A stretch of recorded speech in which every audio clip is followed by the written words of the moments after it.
অনর পলিটেকনিকের শিক্ষার্থীরা আজও বিক্ষোভ কর্মসূচিতে অংশ নিয়েছেন চট্টগ্রাম পলিটেকনিকের শিক্ষার্থীরা। এই বিষয়ে বিস্তারিত জানাতে আমাদের সাথে যুক্ত হচ্ছেন সহকর্মী শোয়েব রহমান।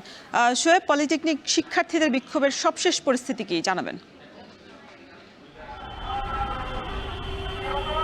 রওশন, বেলা 11টায় চট্টগ্রাম পলিটেকনিক ইনস্টিটিউট থেকে শিক্ষার্থীরা বিক্ষোভ মিছিল বের করেন এবং আজকে তারা লাল পতাকা হাতে নিয়ে সেই বিক্ষোভ মিছিল শুরু করেছেন। এই মুহূর্তে বিক্ষোভ মিছিলটি চট্টগ্রাম নগরীর ওয়াসা মোড় অতিক্রম করছে এবং আপনি দেখতেই পাচ্ছেন যে শিক্ষার্থীরা কিন্তু তাদের যে দাবি রয়েছে সেই 6 দফা দাবির পক্ষে তারা স্লোগান দিচ্ছেন এবং তারা বলছেন যে দাবি আদায় না হওয়া পর্যন্ত তাদের যে ধারাবাহিক কার্যক্রম সেই ধারাবাহিক কার্যক্রম কেন্দ্র ঘোষিত কার্যক্রম তারা চালিয়ে যাবেন।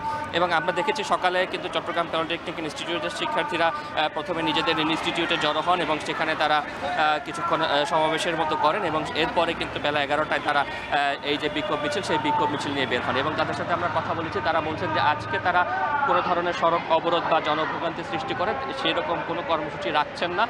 এই বিক্ষোভ মিছিলটি মূলত চট্টগ্রাম পলিটেকনিক ইনস্টিটিউট থেকে শুরু হয়েছে এবং সেটি নগরীর টাইগার পাস পর্যন্ত যাবে। সেখান থেকে ঘুরে আবারও নিজেদের যে শিক্ষা প্রতিষ্ঠান রয়েছে সেই শিক্ষা প্রতিষ্ঠানে কিন্তু তারা গিয়ে সেখানে তাদের কর্মসূচি শেষ করবেন আজকের দিনের মধ্যে। আমরা দেখেছি এই যে মিছিলটি হচ্ছে সেখানে চট্টগ্রাম পলিটেকনিক ইনস্টিটিউটের শিক্ষার্থীরা অংশ নিয়েছেন এবং চট্টগ্রামে সরকারিভাবে চট্টগ্রাম পলিটেকনিক ইনস্টিটিউট এবং চট্টগ্রাম মহিলা পলিটেকনিক ইনস্টিটিউট নামে দুটি কারিগরি প্রতিষ্ঠান রয়েছে এবং এর বাইরেও কিন্তু আরও বেসরকারি বেশ কয়েকটি কারিগরি শিক্ষা প্রতিষ্ঠান রয়েছে। কিন্তু এখানে যারা অংশ নিয়েছেন তারা মূলত প্রত্যেকেই হচ্ছে চট্টগ্রাম পলিটেকনিক ইনস্টিটিউটের শিক্ষার্থী এবং তারা কিন্তু তাদের যে 6 দফা দাবি রয়েছে, ক্রাফট ইনস্ট্রাক্টরদের জুনিয়র ইনস্ট্রাক্টর পদে নিয়োগের যে সিদ্ধান্ত বা রায় সেটি বাতিলের দাবিতে তারা স্লোগান দিচ্ছেন এবং একই সাথে তারা তাদের যে অন্যান্য দাবিগুলো রয়েছে 6 দফা, সেই 6 দফা দাবিগুলো না আদায় হওয়া পর্যন্ত তারা তাদের কর্মসূচি কিন্তু চালিয়ে যাওয়ার ঘোষণা দিচ্ছেন। এবং আপনি এর মধ্যে জেনেছেন যে প্রথম দাবিটা আমি বলেছি, দ্বিতীয় দাবিটি যেটি রয়েছে যে ডিপ্লোমা ইঞ্জিনিয়ারিং কোর্সে যে কোনো বয়সে ভর্তির যে সুযোগটি রয়েছে সেটি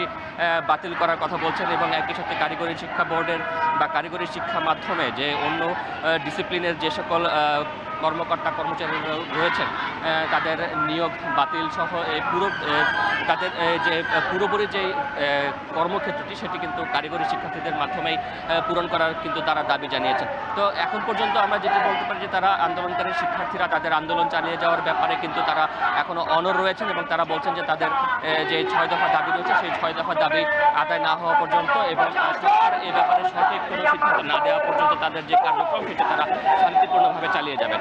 রওশন, চট্টগ্রামের পলিটেকনিক শিক্ষার্থীদের বিক্ষোভ কর্মসূচির সবশেষ খবর জানাতে আমাদের সাথে যুক্ত ছিলেন সহকর্মী শোয়েব রহমান।